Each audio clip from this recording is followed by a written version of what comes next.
Merhaba, Perilerin Bahçesi'nde bugün günün konusu botanik ismiyle Ceanothus. Dünyada Kaliforniya leylağı olarak bilinir. Ülkemizde ise mavi kese çiçeği olarak bilinir. Bahçenize en güzel mavi rengi çivit mavisinden açık maviye kadar veren en güzel, ödüllü, muhteşem bir çalıdır Ceanothuslar. Ceanothus çalısının yaprak döken ve yaprak dökmeyen çeşitleri mevcuttur. Yaprak dökmeyen çeşitleri daha kısa ömürlü, yaprak döken çeşitler ise daha uzun ömürlüdür.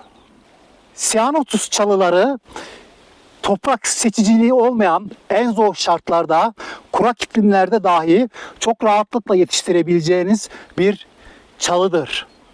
Özellikle dikim yaptığınız noktanın çok iyi drenajlı olması en önemli şartlardan biridir.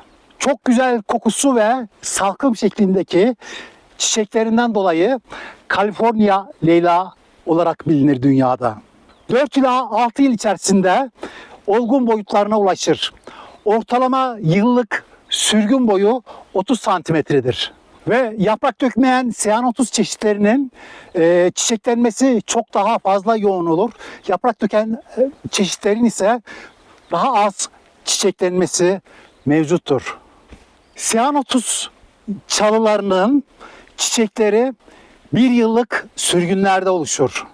Ceanothus çalıları farklı iklimlerde yetişir. Ancak özellikle yaprak dökmeyen çeşitleri kışları ılıman geçen ya da deniz iklimlerinde çok daha rahat yetişir. Soğuğa dayanıklılığı ise bölge 7B'den bölge 10'a kadar yetiştirebileceğiniz bir çalıdır. Ceanothus çalılarının dikimiyle ilgili de sizlerle bilgiler paylaşmak istiyorum. Öncelikle dikim yapacağımız nokta çok önemli.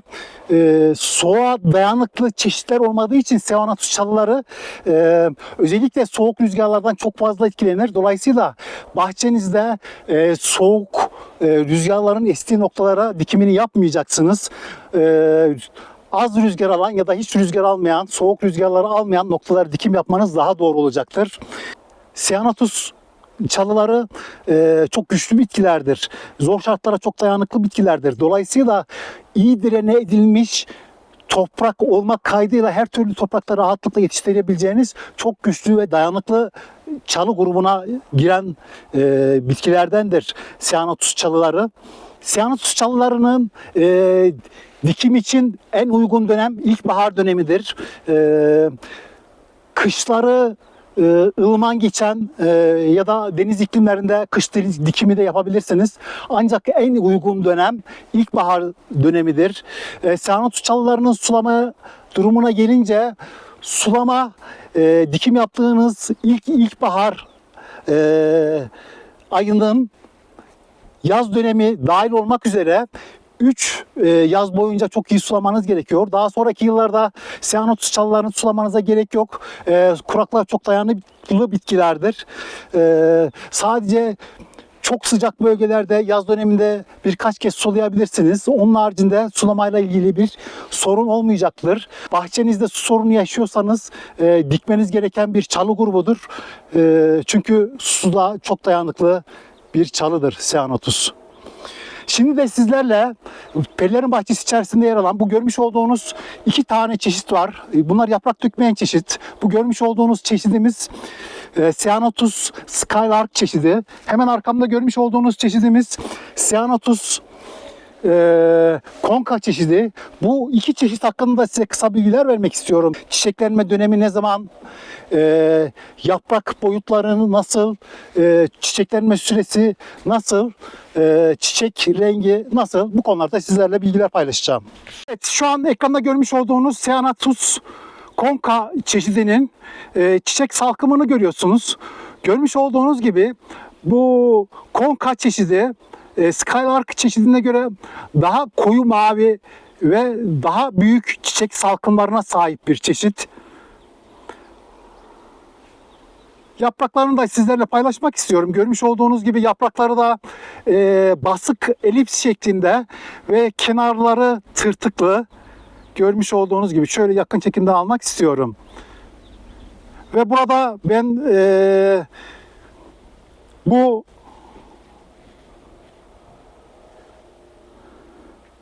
çeşidimizi Ceanothus conca çeşidini Sambucus nigra Black Lace ile birlikte kullandım.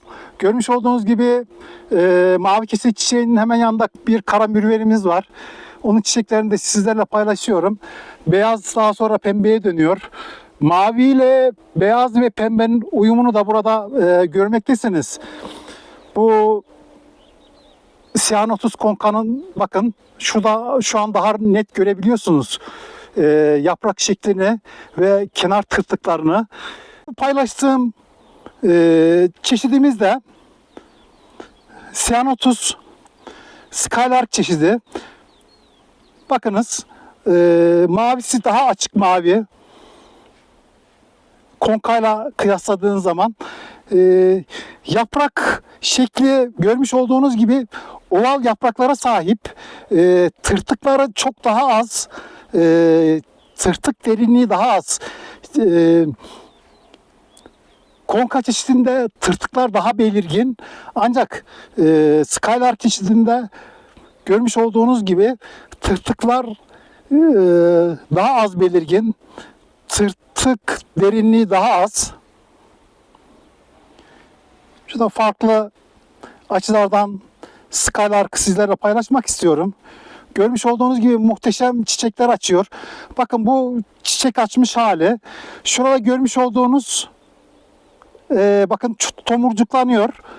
Aynı anda tüm çiçeklerini açmıyor. Bakın bu kısımda yeni çiçek tomurcuklar oluşturmuş. Hemen üste baktığınız zaman burada da bir çiçek salkımını görmektesiniz.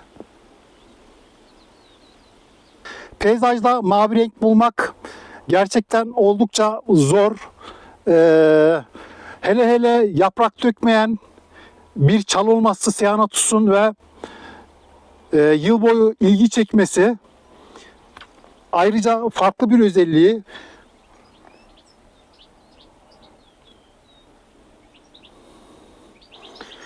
Bu çalımız her ikisi de 3 yaşında, tam olgunluğa ulaşmamış halde. Peki Ceanothus çalılarının budamasını ne zaman yapacağız? Budama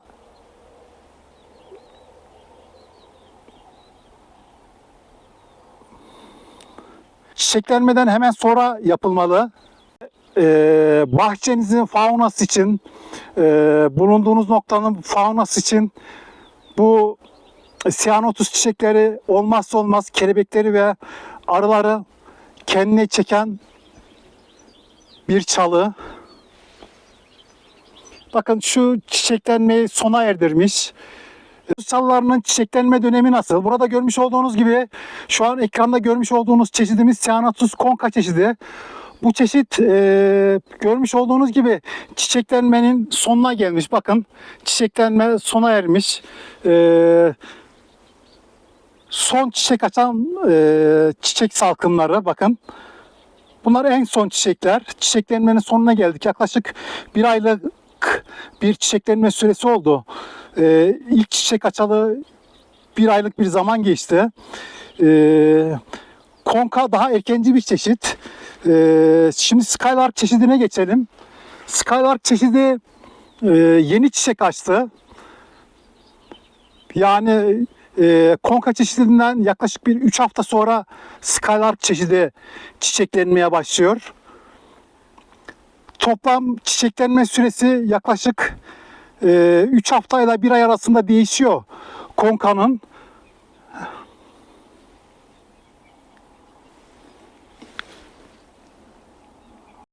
Bakınız burada hem çiçek alt, bakınız burada hem çiçek açmış bir salkımı görüyorsunuz hem de tomurcuklanma sürecini görüyorsunuz hemen önündeki kısımda da.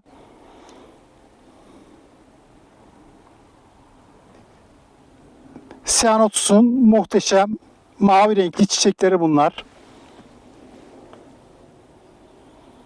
her bahçenin vazgeçilmezi. Çok dayanıklı çalılar, her türlü toprakta yetişebilen.